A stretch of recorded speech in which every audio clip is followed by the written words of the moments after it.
It is now my great pleasure to introduce our commencement speaker, Mayor Ken McClure. Ken retired in July 2015 from Missouri State University after serving as Vice President for Administrative and Information Services since 2008. In that role, he had the supervisory responsibility for the university's human resources, computer services, communications, facility management, safety and transportation, environmental management, space management, university staff ambassadors, and planning, design, and construction functions. Prior to 2008, Ken had a long and successful career in public service. He served as Chief of Staff and Transition Director for former Missouri Governor Matt Blunt. Ken also served as Associate General Manager Administrator for City Utilities of Springfield and was appointed by former Governor John Ashcroft as a member of the Missouri Public Service Commission. He subsequently was designated chair of that commission by Governor Ashcroft. He is a former Deputy Director of the Missouri Department of Economic Development, as well as a budget analyst and staff director for the Missouri Senate Appropriations Committee. In April 2015, Ken was elected to serve as a member of the Springfield, Missouri City Council and was chosen by his peers to be Springfield's Mayor Pro Tem. In April 2017, he was elected Mayor of Springfield, receiving over 68% of the vote. Ken holds a Bachelor of Arts degree from Missouri State University, graduating magna cum laude, and a Master of Arts degree from the University of Missouri. A widower, Ken was married to his wife Joey for 36 years and has 2 grown daughters, 2 grandsons, and 2 granddaughters. Please welcome to the podium Mayor Ken McClure.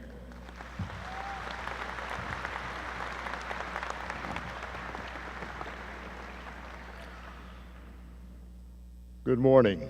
I am pleased and honored to be with you today on this very momentous and significant occasion. And thank you especially to President Smart for his very kind invitation. For the next few moments, I want to offer some observations and reflections drawn from life experiences of a 66-year-old who cannot believe that he's still not 30, but must recognize and accept the realities of the calendar. In June of 1972, I sat where you are sitting, except that the venue was outdoors in what we then called Riggs Stadium. I came of age in the 1960s. It was a much different era. Some say the 1960s were the years in which America lost its innocence. Well, my life experiences have been forever framed by the events of that decade, just as yours have been molded by your benchmark decade several years later. There were many good things that happened in the 1960s. We put a man on the moon in 1969. Lyndon Johnson, the president, passed the Great Society in a noble effort to eradicate poverty. The Voting Rights Act, major civil rights legislation, was enacted. And in 1964, the St. Louis Cardinals ended an 18-year drought and were world champions in the baseball world. They followed in 1967 and a National League pennant in 1968. But the 1960s also marked the assassination in 1963 of President John Kennedy that is still so vivid in my mind's eye. I can picture just about every event of that day. The 1968 assassinations, just 2 months apart, of Martin Luther King and Robert Kennedy. The country was torn apart by riots in 1967 and 1968 in major cities, and they're now depicted in the about-to-be-released movie on Detroit. The realities and the controversies of the Vietnam War were literally played out every night on the 5:30 evening news. Friends with whom I attended high school were killed in the Vietnam War. Their names are now forever inscribed on the Vietnam Memorial Wall in Washington. Every 18-year-old male registered for the draft and, unless deferred, by being a college student or with a medical deferment would be drafted. ROTC was mandatory for all males in the freshman and sophomore years at Southwest Missouri State. Well, as a high school senior, in English composition classes, we were told that punctuation errors, grammar errors, spelling errors might be overlooked there, but when you got to college, you would receive a failing grade. And if you failed in college, you would be drafted. Well, it was quite a motivator. My very first college class was English 101, which was then held in a newly minted Craig Hall. Dr. Robert Beckett was the instructor, and as I recall, on the very first day before he even called roll, he grabbed a piece of chalk and went to the blackboard, and yes, it was a blackboard, and he wrote the following: "Please discuss in one page the impact on the nation of the assassinations of Dr. Martin Luther King and Senator Robert Kennedy." Well, I was scared to death. I thought I was going to flunk out of college before I even got started. And I spent the next 2 days worrying myself sick before our class met again. And of course, all Dr. Beckett wanted to do was see how we wrote to establish a benchmark. Well, I love to write now, and I think I write well, and I owe it all to Dr. Bob Beckett, who gave me the confidence and the motivation that I sorely needed. I've been so fortunate in my lifetime, and I've had a career that I never could have scripted. So let me offer, if you will, in the next few moments, some nuggets which have guided me and served as foundation points for me in the 45 years since I left Missouri State as a student. These are nuggets which are time-tested and transcend the differences in our formative decades. One of my early mentors was Art Betts, my first boss out of graduate school as a budget analyst for the Missouri Senate Appropriations Committee. Art was 72 years old, and he had served in the state budget office in the 1960s under Missouri Governor Dalton, and he had retired 3 times. He was brought out of retirement and asked to train 3 young men to be good budget analysts and to be taught the basics of Missouri state government. Art taught me so much. We shared an office in the Missouri Capitol in Jefferson City. One day he walked out and said, "I'm going to go get a haircut. My hair grows on company time. I'm going to go get it cut on company time." Art taught me to be a professional, to be the very best in my line of work. I learned how to do basic things like write a memo, and this was long before PCs, smartphones, or even word processors. The appropriate technology of the time was a legal pad and an IBM Selectric typewriter. He taught me how to conduct myself in meetings, how to run a meeting. He taught me not to say anything unless I had something significant to say. He taught me to learn how to act in my chosen line of work. Finally, he taught me to approach every job or position as if it was the one from which I would retire. And even though that is most likely not the case, it certainly has not been the case in my life, most likely it will not be in yours. But what it will do is set the attitude that you have. You will be a much better person if you approach that and are impacted by that in a very, very positive way. Well, I learned from Art, and I had his job 2 years later when he retired for the 4th time.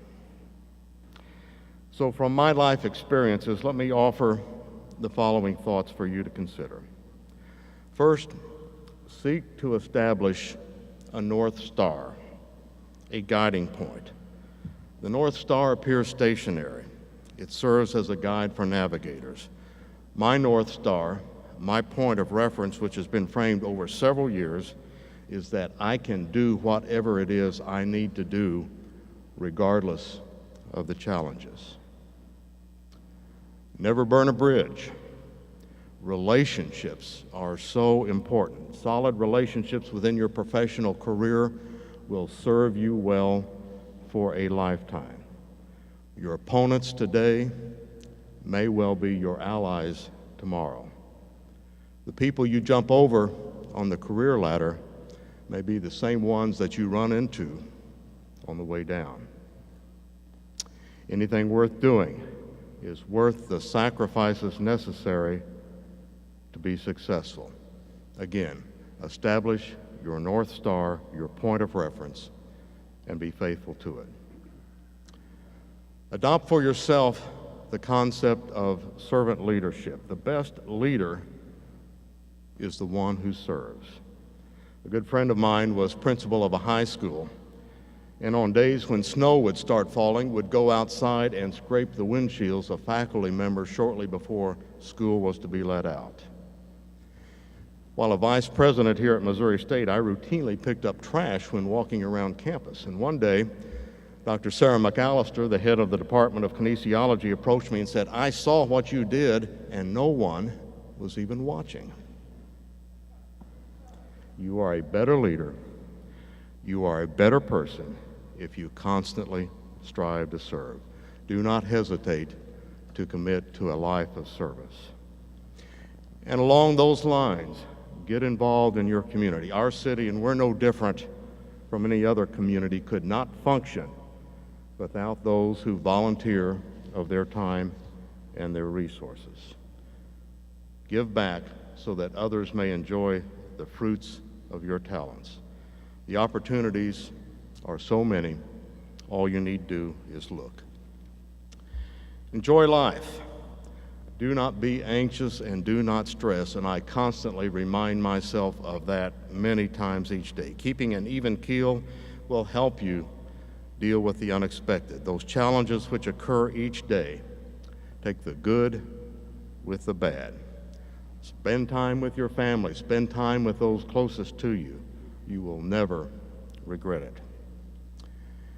And if you do not already have a mentor, seek one. My guess is that many of you already have such an individual. Pay attention to what they do. You will learn a lot. But more importantly, realize that you will be watched. At some point, someone will, if not already, be looking to you as a mentor. The first time I learned that was many, many years ago. A young man had been watching me without my knowledge, and I was blown away when I found out that that was happening. People watch what you do. Make the best impression possible that you can. Do not be afraid to compromise.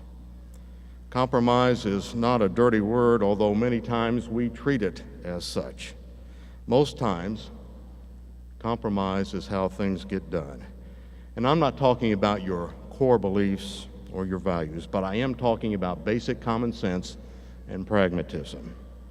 Our society today is so polarized that we seem to be in a constant state of strong verbiage with little to show in the way of concrete accomplishments. Politicians are politically castigated from both the left and right if they show any sign of compromise.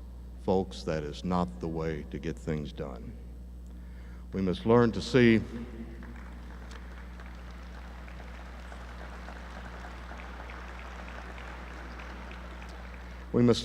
all sides and to seek to walk in the other person's shoes. Alexis de Tocqueville was a French historian and philosopher.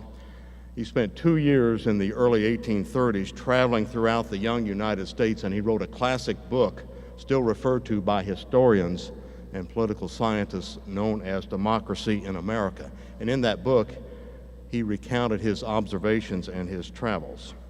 The American character, de Tocqueville said, takes delight in compromise and studiously avoids irritation. It is patient, insinuating, flexible, and never has recourse to extreme measures unless obliged by the most absolute necessity. What good advice. It was true then, and it is still true today. Keep your focus on the larger picture, the ultimate goal and objective. Do not let the small matters and in the total scheme of things, less relevant issues sidetrack you. Those of us in public life know that the squeaky wheel many times gets the grease. Many times, that is not the most prudent action. Well, I owe any success that I have had in my life experiences to those that I learned while a student at Missouri State University. Not only preparing me educationally, but more importantly, preparing me for life. How to handle success, how to deal with moments of failure, and you will experience both during your lifetime. And as you get older, I have no doubt that you will have the same reflections, the same appreciation, and the same love for your alma mater. Never forget this day, nor its significance and the symbolism of your accomplishment. The rest of your life begins right now. Make sure that you take every advantage to make a difference. Congratulations to you. Best wishes for every success, and go Bears.